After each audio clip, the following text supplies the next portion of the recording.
Hello, and welcome to County Perspective.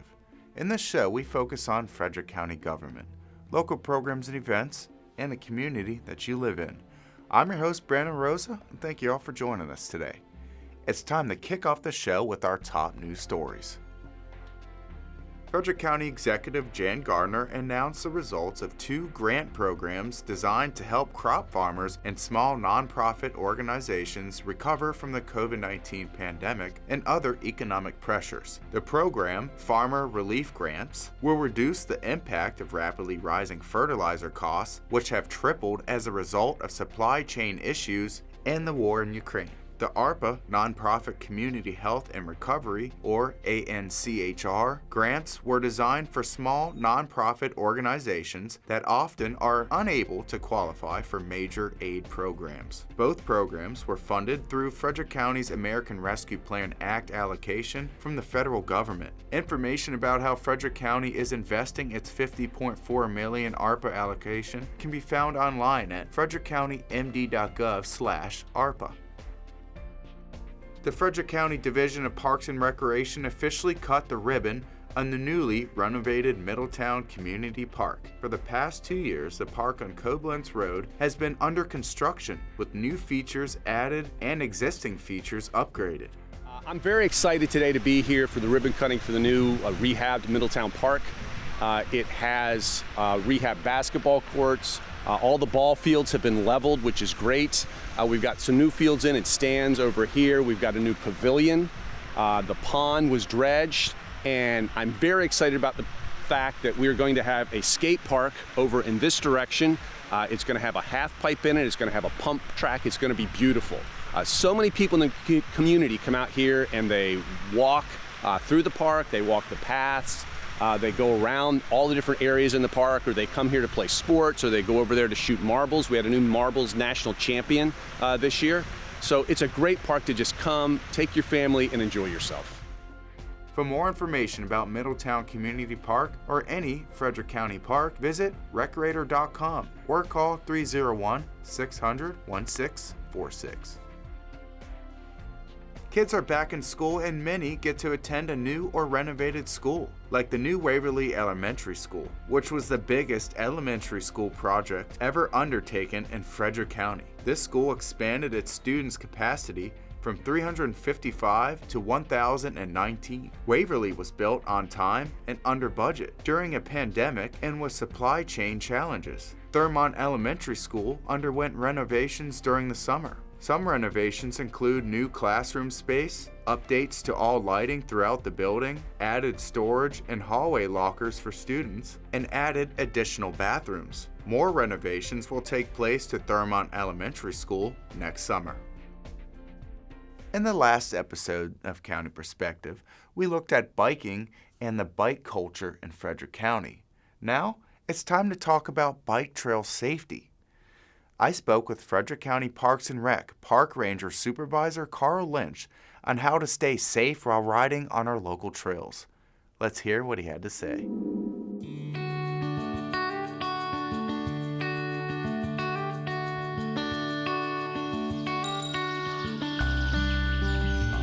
Hello, my name is Carl Lynch and I am the Park Ranger Supervisor for the Frederick County Division of Parks and Recreation. With over 14 paved trails and many other multi-use natural trails, Frederick County parks are perfect for bike riding. We know that one of our top activities our park patrons like to do is to take a bike ride. In this video, I would like to share some tips with you to help keep you and others safe while you visit our county parks. One of the most important items you should have while riding your bike is a helmet.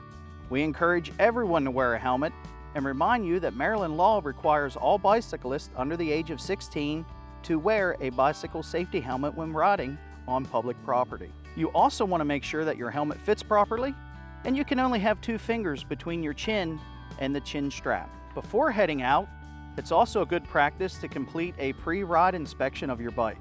You want to be checking the tire pressure, chain, and making sure your brakes are properly functioning. This is also a good time to remember to bring your water bottle and stay hydrated while you're on your ride. If you're riding alone, make sure to take your cell phone with you and let someone know where and for how long you're planning on riding. When you're out enjoying your ride, remember to share the trail and yield the right-of-way to all pedestrians.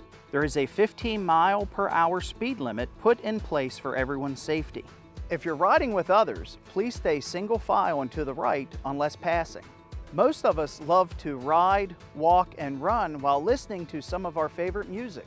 Just remember, if your tunes get too loud in your ear, it can distract you from your surroundings and put you in danger. Always be aware of your surroundings. If you follow these few safety tips, you can help make Frederick County Parks and Rec a fun and enjoyable place to visit. And remember, if you see something, call a ranger.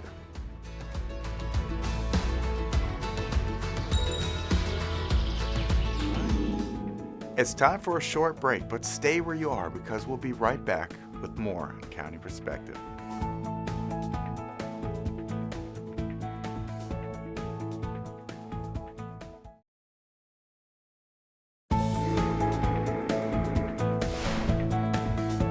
Welcome back to County Perspective. I'm your host, Brandon Rosa. Before we talk about who won the 40 Under 40 award, let's see who our Pet of the Week is this time.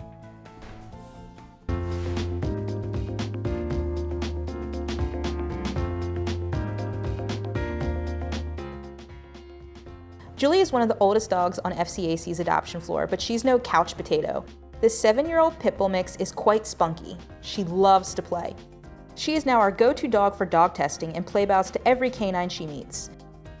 While she's not shy with other dogs, she is shy around new people and places, so it's important to take things slow with Julie. Once she's comfortable, however, she'll show you her sweet side. To learn more about Julie and our adoption process, call Frederick County Animal Control and Pet Adoption Center at 301-600-1546. Roman Steichen has been the director of transit for several years now, and during his time as director, he has pioneered new operations for transit and is always looking for ways to be more innovative. That is exactly why he was named one of Mass Transit Magazine's 40 Under 40 Award in the United States for 2022. Let's take a look. So Mass Transit Magazine's 40 Under 40 is a prestigious award that recognizes young professionals who have shown a capacity for innovation, demonstrated leadership, and a commitment to making an impact in transit. People are generally on the lookout for folks who go above and beyond, rise to the top, and especially if they're under 40, since that's what's required for winning this award.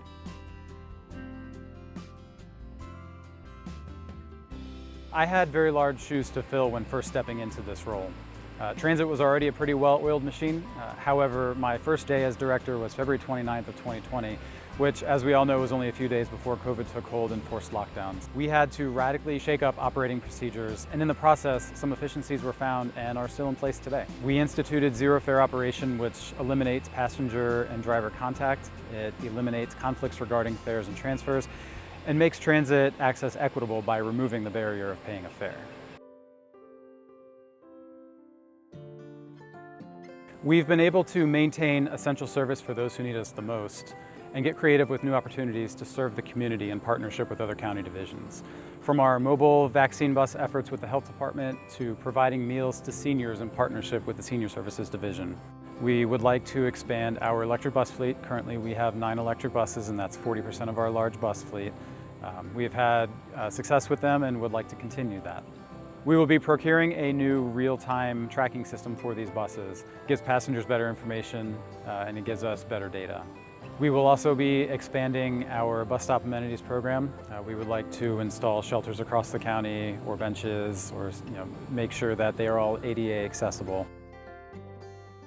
There are only 40 people selected for this award across the country. I'm beyond proud that I was thought to be nominated, so I'm very proud to be accepting this award. And I strive each day to remain worthy of such recognition.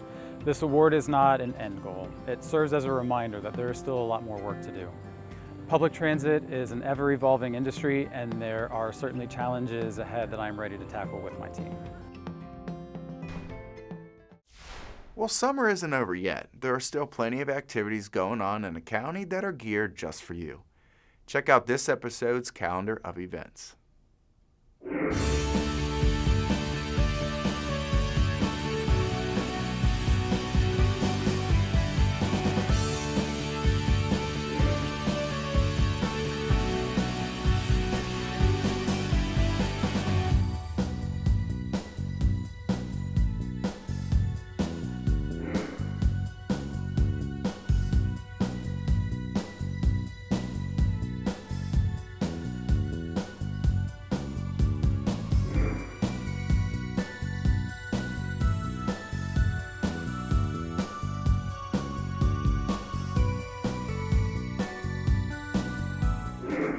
If you'd like to find out more about virtual events and programs and activities that are going on in the county, just visit FrederickCountyMD.gov. Now, I just want to share a couple more things with you all before we wrap up this episode. On the last episode of County Perspective, we learned that September was Emergency Preparedness Month. But did you know September is also Senior Center Month? Frederick County Senior Services Division operates 5 community centers for people 50 and older. There are 4 physical locations in Urbana, Frederick, Brunswick, and Emmitsburg, as well as a virtual center online. These senior centers give the older community the chance to meet new friends, exercise, and create arts and crafts, participate in film club, bingo, and so much more. If you know someone who would like to join a senior center, visit FrederickCountyMD.gov/senior services or call 301-600-1234. Are you in search of a career? Or perhaps you're looking for a job with excellent benefits? If so, stop by Frederick County Government's Job Fair on Tuesday, September 13th. There are a wide range of opportunities. If you do it, we do it. Come to the Vaccine Clinic location at 585 Himes Avenue between 10 a.m. to 1 p.m. to find your next job. Well, that is all the time we have for this episode of County Perspective. But before we go, don't forget to follow Frederick County on social media to stay up to date on important news and events. We'll see you next time with a fresh look from a county perspective. Take care, everyone.